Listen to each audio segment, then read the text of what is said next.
자, 다시 가겠습니다. 여러분 자료로는 다시 처음부터 갈 거예요. 81페이지부터 다시 하나하나 살을 붙여 가겠습니다. 지금 또 한 얘기를 또 시치미를 뚝 떼고 또 할 거예요. 다시 갑니다. 자, 부동산법에서 자 토지 소유자가 건축물에 건축을 하고자 합니다. 그러면 소위 개발 행위 허가라고 하는 것을 받도록 법에서 규정을 하고 있어요. 그런데 그럼 개발 행위가 여부를 판단하는 기준점이 있어야 될 거라는 얘기죠. 그 중에 하나가 소위 도시군 관리계획이라는 개념이고요. 이 도시군 관리계획을 통해서 토지 소유자에게 뭐를 제시하냐면 건폐율과 용적률과 용도 제한 이런 규제를 안내를 해줍니다. 그래서 토지 소유자가 자신의 토지에서 존재하는 건폐율, 용적률, 용도 제한, 즉 도시군 관리계획, 그리고 가장 대표적인 용도 지역 등을 보고 확인한 다음에 거기서 제시되는 건폐율 등에 적합했을 때 개발 행위 허가라고 하는 것을 받을 수가 있고요. 그리고 공법의 특징 중에 하나가 주로 이제 좀 어렵게 받아들이는 게 뭐냐면 개인의 입장에서 얘기하고 있지 않고 주로 국가, 지자체 입장에서 얘기합니다. 그래서 항상 그 법조문을 보실 때는 뭐라고요? 바로 토지 소유자 입장에서 항상 생각하는 게 이해가 빠릅니다. 그래서 용도적 미리 결론 알고 있어요. 뭐 하려고 용도적 21개 등급을 나누는 것이냐라고 했을 때 바로 그 중에 하나가 뭐라고요? 건폐율, 용적률, 용도 제한 이거 세 개를 규제하기 위해서 만들어진 개념이 뭐라고요? 용도 지역이라는 개념이고요. 자, 의 한번 볼까요? 용도 지역이라 하면 이렇게 해서 포인트는요. 중간 잡다한 얘기 다 빼버리고 건축물의 용도 제한, 건폐율, 용적률, 높이 등에 대한 제한 나와 있죠? 밑줄 긋지 마요. 외웠던 거잖아. 다시 밑줄 그어서 해결될 것 같으면 미리 다 밑줄을 그어놓지 전 교재를. 아니야 보시라고. 이걸 외우라고.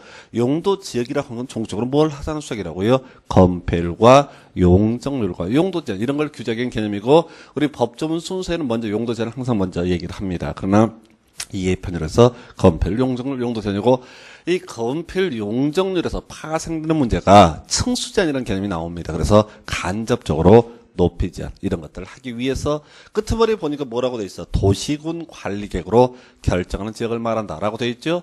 그러면 해석을 하면 용도 지역을 지정하고자 할 때는 어떤 과정? 소위 잘은 모르겠지만 이런 기초조사, 공고일람, 지방의 의견 청취 위반, 협의심의 결정고시라는 도시군 관리계획 위반 결정 과정에 따른다라는 의미가 될 것이고 그 중에서 포인트가 되는 게 뭐가 있냐면은 서로 중복되지 아니하게라는 표현 나와 있죠. 이게 출제 포인트라고 그랬어요.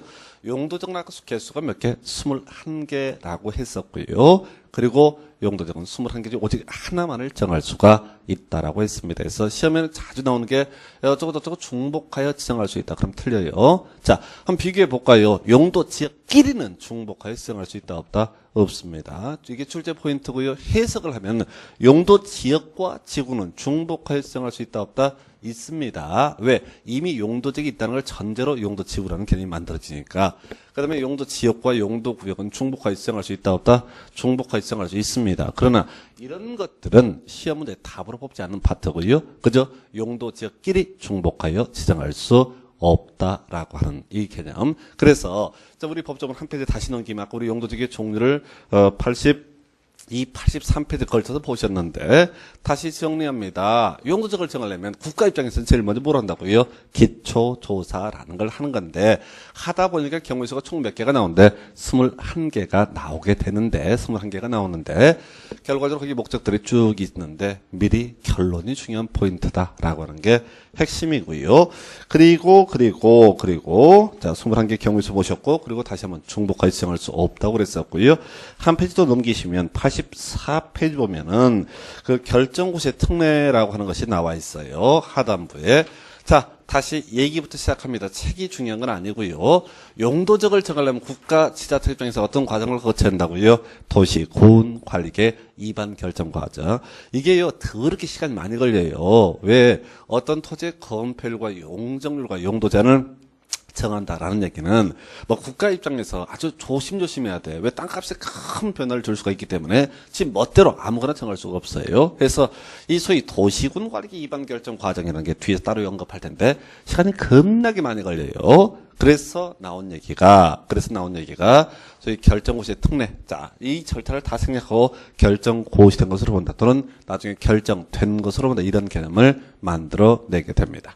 그래서 자 일단 여기서 다시 한번 쭉 한번 보고 나서 그걸 설명을 드릴게요. 용도지역을 정하려면 제일 먼저 뭐 한다고요? 기초조사를 하게 돼 있다고요. 기초조사를 해서 목적을 쭉 검토한다고요. 그래서 이 21개 목적을 쭉 검토해봐서 그 각각의 목적에 해당되는 것이 있으면 그 해당 용도적으로 지정, 결정, 고시를 하는 이런 구조로 돼 있어.